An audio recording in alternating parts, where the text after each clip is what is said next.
Hi students, good morning. कैसे हैं आप सब। आज हम स्टडी करने जा रहे हैं क्लास 9th के अंतर्गत साइंस के बारे में, जिसमें हम लोग बायोलॉजी को स्टडी करेंगे। इससे पहले आप लोगों ने स्टडी किया है बायोलॉजी में, क्लास 9th के अंतर्गत स्टडी किया है कि कोशिका क्या होती है, कोशिका कितने प्रकार की होती है, यूकैरियोटिक और प्रोकैरियोटिक कोशिका में अंतर क्या होता है। ये सारी चीज़ आप लोग स्टडी कर चुके हैं। आज आपको पढ़ना है कि प्लांट सेल क्या होता है, एनिमल सेल क्या होता है। तो पहले हम पढ़ेंगे प्लांट सेल के बारे में। तो हमारा आज का टॉपिक होगा स्टूडेंट्स पादप कोशिका। पादप कोशिका।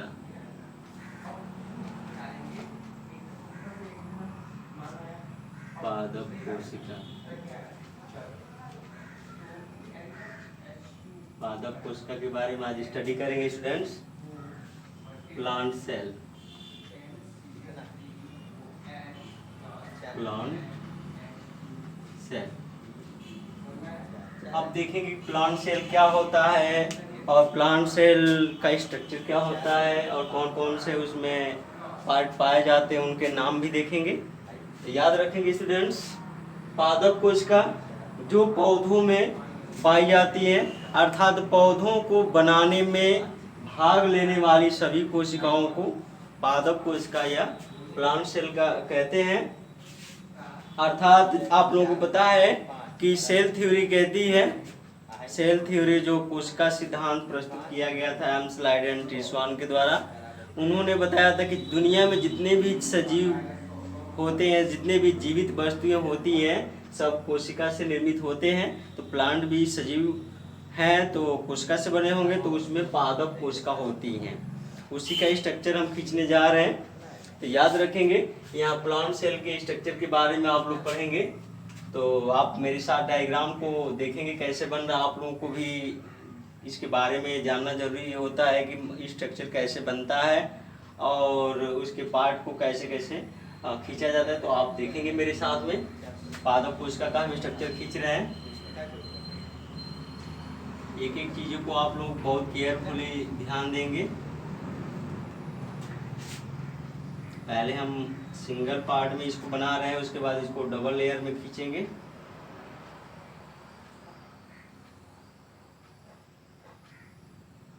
याद रखेंगे स्टूडेंट्स, इतना आप लोग कर लिए थे। इसी को हम क्या कर दे रहे हैं, इसी को हम रिपीट कर दे रहे हैं। देखते चलेंगे बस आप लोग।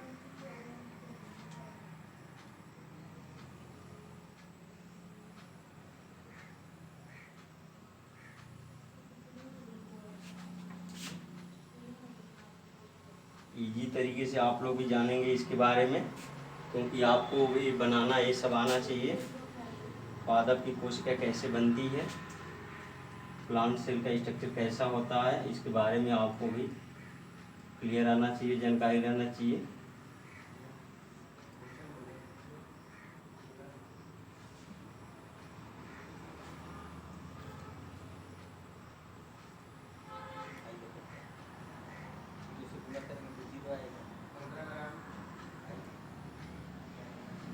तो यहाँ आप लोगों ने देखा एक प्लांट सेल का स्ट्रक्चर आपके सामने हमने खींचे हैं।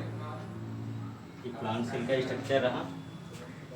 आपको बता दें स्टूडेंट्स कि प्लांट सेल जो होती है वो उसके मध्य में एक कोशिका से दूसरी कोशिका में जो पदार्थों का जो एक्सचेंज होता है, विनिमय होता है, वो इंट्रासेलुलर स्पेस के द्वारा होता है। अर्थात इनमें इंट्रासेलुलर स्पेस पाया जाता है, जिससे एक कोशिका जो मटेरियल होता है दूसरी कोशिका में ट्रांसमिट होता जाता रहता है। इन सारी चीज़ों को आप लोग बहुत ध्यान से पढ़ेंगे।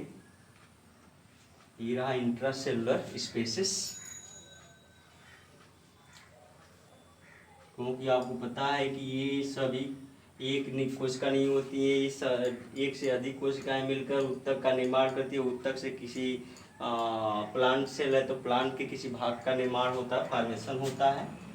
इस तरह ढेर सारी सेल्स मिलकर प्लांट के किसी भागों के निर्माण करती हैं। ये हो गया प्लांट सेल। इसके अंदर के भागों को देखेंगे स्टूडेंट्स, इसके अंदर के बड़े भाग में बच्चों केंद्रक होता है। यहाँ पर केंद्रक को हम बना लेते हैं, न्यूक्लियस जिसको कहते हैं केंद्रक। ये केंद्रक होता है। केंद्रक डबल मेम्ब्रेनस होता है, तो यहाँ से डबल मेम्ब्रेनस आप लोग बना लेंगे। डबल मेम्ब्रेनस मतलब डबल आवरण होता है इसका केंद्रक का।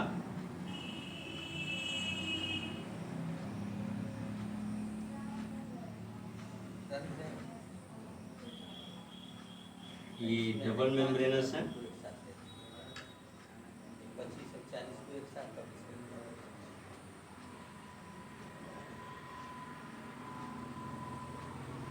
इस तरह आप लोगों ने देखा, ये न्यूक्लियस होता है। न्यूक्लियस में केंद्रिकाएं होती हैं।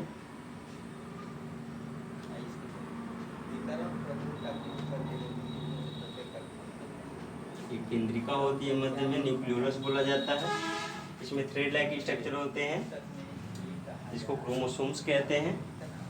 बाकी इसके भाग में देखेंगे तो यहाँ पर एंडोप्लाज्मिक रेटिकुलम जुड़े होते हैं, उनको भी बना देते हैं। एंडोप्लाज्मिक रेटिकुलम,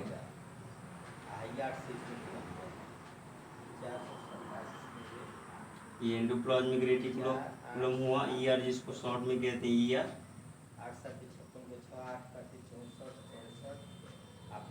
एंडोप्लाज्मिक रेटिकुलम हुआ। आप इसको बस ध्यान से देखते चलेंगे स्टूडेंट्स। ये भी दो प्रकार के होते हैं। एक को कहा जाता है खुरदरा, राइबोसोम के कारण खुरदरा भाग हो जाता है। एंडोप्लाज्मिक रेटिकुलम हुआ ये।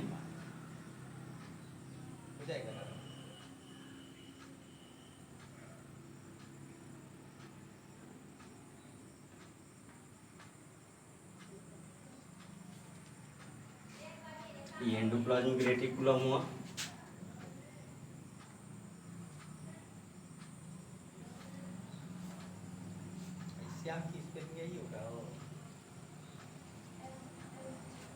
याद रखेंगे स्टूडेंट्स, इसमें राइबोसोम के कण जोड़ देते हैं। ये राइबोसोम के कण इनसे अटैच हो जाते हैं। इसका जो प्लेस होता है स्टूडेंट्स क्या हो जाता है, खुरदरा हो जाता है, रफ हो जाता है। इसीलिए रफ एंडोप्लाज्मिक रेटिकुलम के नाम से जाना जाता है। ऐसे राइबोसोम के कण हैं। ये चिकनी अंतःप्रद्रव्य का अर्थात स्मूथ एंडोप्लाज्मिक रेटिकुलम है। इसके बड़े भाग में क्या पाई जाती है, एक रिक्तिका पाई जाती है। ये रिक्तिका होती है इसकी प्लांट सेल के अंतर्गत, ये रिक्तिका कहलाती है। ठीक है स्टूडेंट्स, तो प्लांट सेल के अंतर्गत एक बड़े भाग में रिक्तिका पाई जाती है जो फूड मटेरियल को स्टोर करती है। इसके बाद आप बनाएंगे माइटोकांड्रिया को। माइटोकांड्रिया भी इसके अंतर्गत पाई जाती है। ये भी डबल मेम्ब्रेनस होती है माइटोकांड्रिया।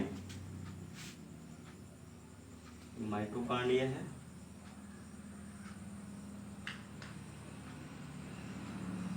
माइटोकांड्रिया हो गया। और बना देते इधर में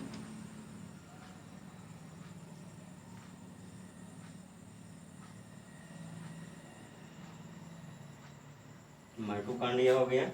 इसके बाद प्लास्टिड पाए जाते हैं, लौह पाए जाते हैं, लौह पाए जाते हैं ऐसे।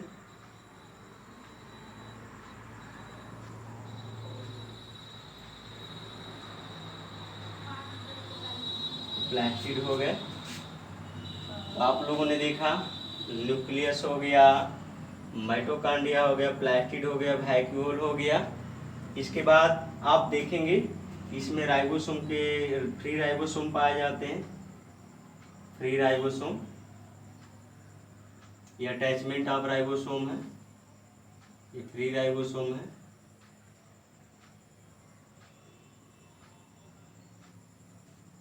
तो राइबोसोम को जानेंगे। राइबोसोम प्रोटीन सिंथेसिस का कार्य करता है, प्रोटीन संश्लेषण का कार्य करता है।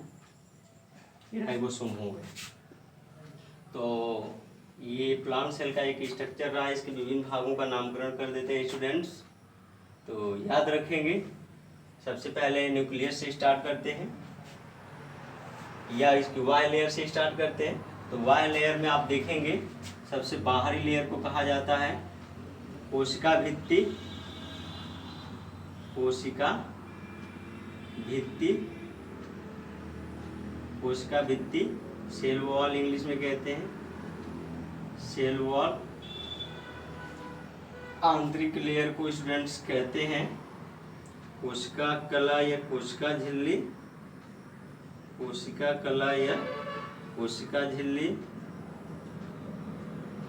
सेल मेम्ब्रेन कहते हैं इंग्लिश में, सेल मेम्ब्रेन।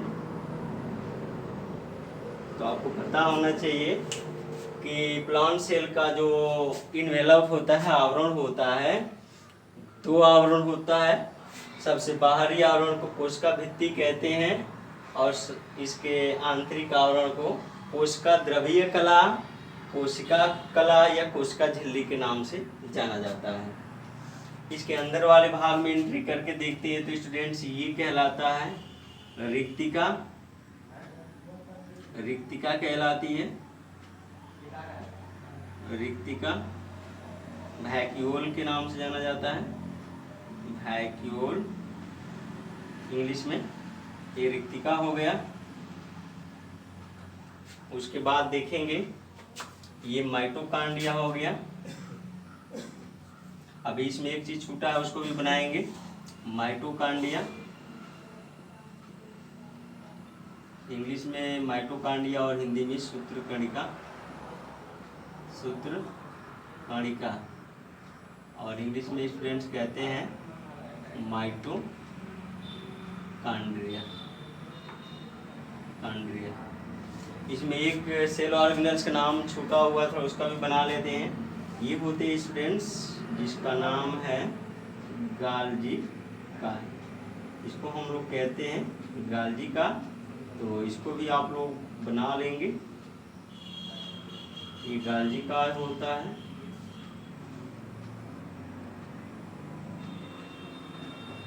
गाल्जी का, ये गाल्जी का होता है, तो याद रखेंगे। इसको भी हम लिख सकते हैं। आप लोगों ने देखा सूत्रकणिका, माइटोकांड्रिया, कोशिका भित्ति, कोशिका झिल्ली, रिक्तिका, और इसको कहते हैं प्लास्टिड। ये जो होता है इसको कहते हैं लवक, हरित लवक होता है प्लास्टिड, प्लास्टिड ये लवक होता है। आगे देखेंगे ये हो गया आपका गाल्जी काय, गाल्जी काय, जिसको इंग्लिश में गोल्गी बॉडी कहा जाता है, गोल्गी बॉडी, ये गोल्गी कॉम्प्लेक्स भी कहा जाता है इसे। ये राइबोसोम हो गए, राइबोसोम, राइबोसोम, राइबोसोम। आगे देखेंगे न्यूक्लियस के बारे में। तो न्यूक्लियस के सबसे बाहरी आवरण को आपको बताए हैं। न्यूक्लियस के सबसे बाहर में होता है एंडोप्लाज्मिक रेटिकुलम, इसको हिंदी में कहते हैं अंतःप्रद्रवी, अंतःप्रद्रवी जालिका, अंतःप्रद्रवी जालिका। इंग्लिश में कहते हैं एंडोप्लाज्मिक रेटिकुलम, रेटिकुलम,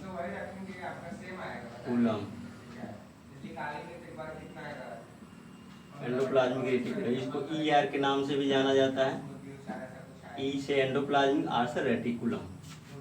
दो प्रकार के होते हैं स्टूडेंट्स, जिसका भित्ति खुरदरा होता है इसको कहते हैं, इसको कहते हैं यहाँ पर रफ एंडोप्लाज्मिक रेटिकुलम, खुरदरी अंतःप्रद्रवी जालिका, खुरदरी अंतःप्रद्रवी जालिका,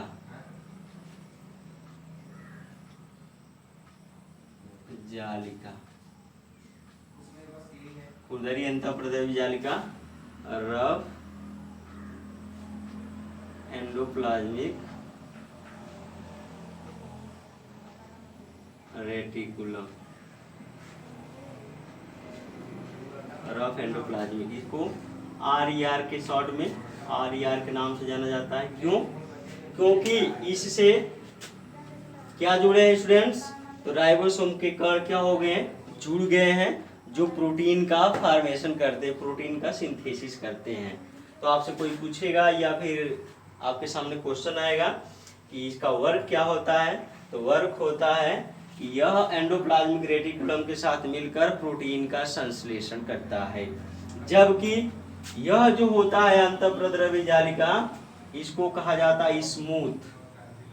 स्मूथ अर्थात आपको कहा जाता है चिकनी चिकनी अंतःप्रद्रवी जालिका, अंतःप्रद्रवी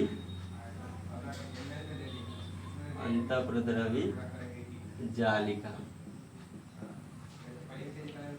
अंतःप्रद्रवी जालिका, इसको कहते हैं स्मूथ एंडोप्लाज्मिक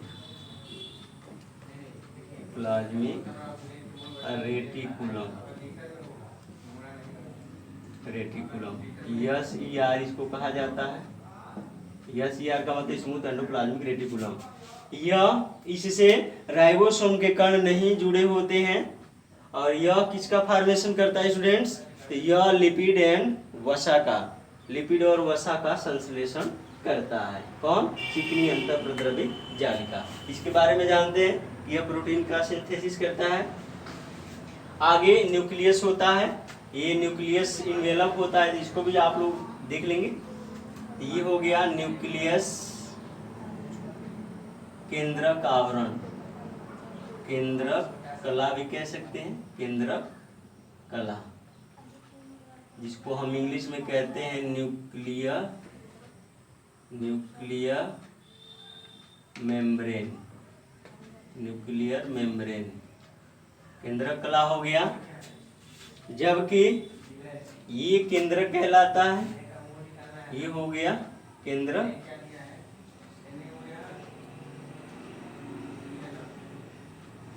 ये हो गया केंद्रक, जिसको हम न्यूक्लियस कहते हैं इंग्लिश में, केंद्रक। इसके कार्य को बताएंगे, पहले देख लेते हैं एक पार्टों के नाम। ये न्यूक्लियोलस होता है, ये केंद्रिका कहलाती है। मध्य में क्या होती है स्टूडेंट्स, केंद्रिका,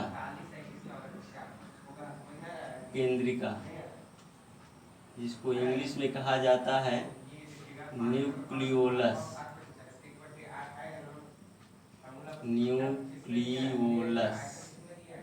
न्यूक्लियोलस। तो आप लोगों ने यहाँ विभिन्न पार्टों के नाम देखा एक प्लांट सेल के डायग्राम में। इनका वर्क बता देते हैं स्टूडेंट्स एक बार फिर से। यह जो पहले शुरू करते हैं न्यूक्लियस से, यह जो न्यूक्लियस होता है कोशिका का माइंड कहा जाता है, कोशिका का दिमाग कहा जाता है। यह पूरे कोशिका के अंतर्गत जितने भी क्रियाएं होती हैं उसको कंट्रोल करता है, इसी के देखरेख में सारी क्रियाएं होती हैं। अर्थात न्यूक्लियस क्या कहता है, ब्रेन ऑफ द सेल कहा जाता है न्यूक्लियस को। इसमें एक और चीज याद रखेंगे, इसमें एक लिक्विड भरा होता है, ये लिक्विड भरा होता है स्टूडेंट्स। इस लिक्विड को कहा जाता है कोशिका द्रव्य, साइटोप्लाज्म, कोशिका द्रव्य कहा जाता है,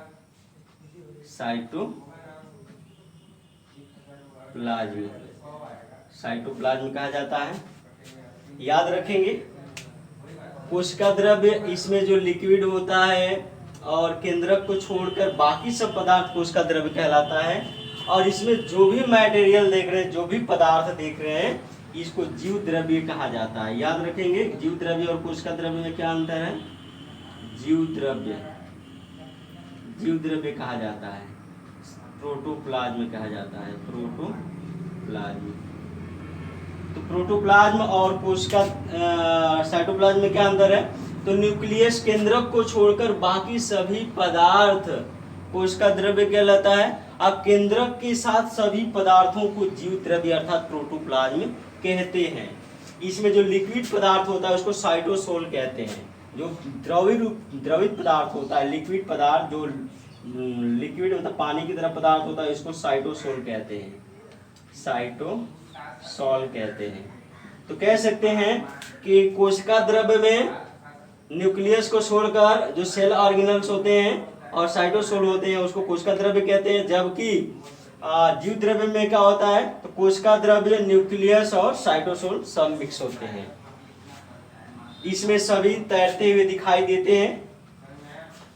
ये जो स्ट्रक्चर है ये बनाया गया है किसके द्वारा, तो जब नाल और रस्का ने किसकी खोज की थी, इलेक्ट्रॉन सूक्ष्मदर्शी की खोज सन 1940 में की थी। तो कोशिका का स्ट्रक्चर जटिल हो गया क्योंकि उसमें जो न दिखने वाली चीजें सब इलेक्ट्रॉन सूक्ष्मदर्शी में दिखने लगी और उसके द्वारा ये बनाया गया स्ट्रक्चर है। ठीक है स्टूडेंट्स, तो ये जो केंद्रक का जो केंद्रक माइंड होता है से कोशिका का, ठीक है। आगे देखेंगे इसमें इसका आनुवांशिक पदार्थ भरा होता है, डीएनए गुणसूत्रों पर होता है। आपने इसका कार्य देखा खुरदरा का, ये क्या करता है, खुरदरा अंतर प्रद्रव्य जालिका, अंत प्रद्रव्य जालिका क्या करता है स्टूडेंट्स, यह प्रोटीन का सिंथेसिस करता है, जबकि चिकनी अंतर प्रद्रव्य जालिका किसका, प्रोटीन और लिपिड का संश्लेषण करता है।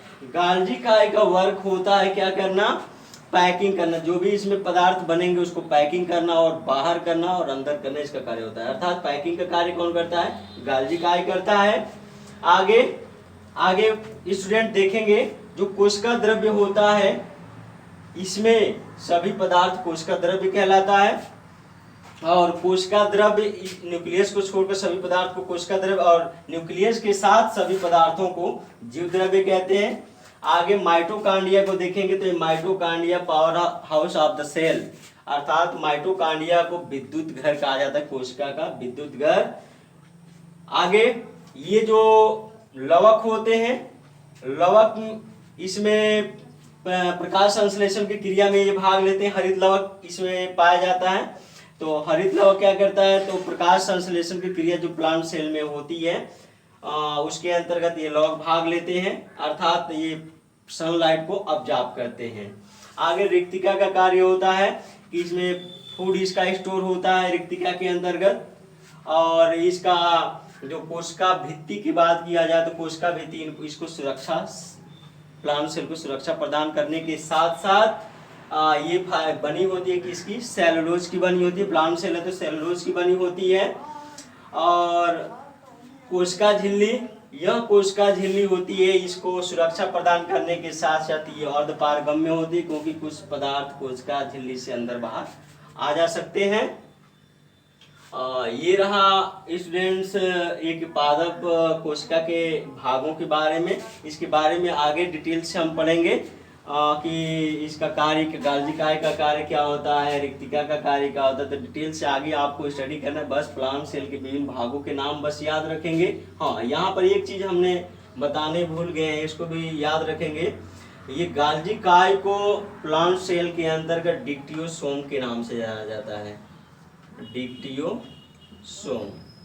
इस चीज को बहुत बार क्वेश्चन पूछा गया है कि डिक्टियोसोम किस सेल ऑर्गेनल्स को कहा जाता है प्लांट सेल में, तो स्टूडेंट्स याद रखेंगे गाल्जी काय को डिक्टियोसोम प्लांट सेल के अंतर्गत कहा जाता है।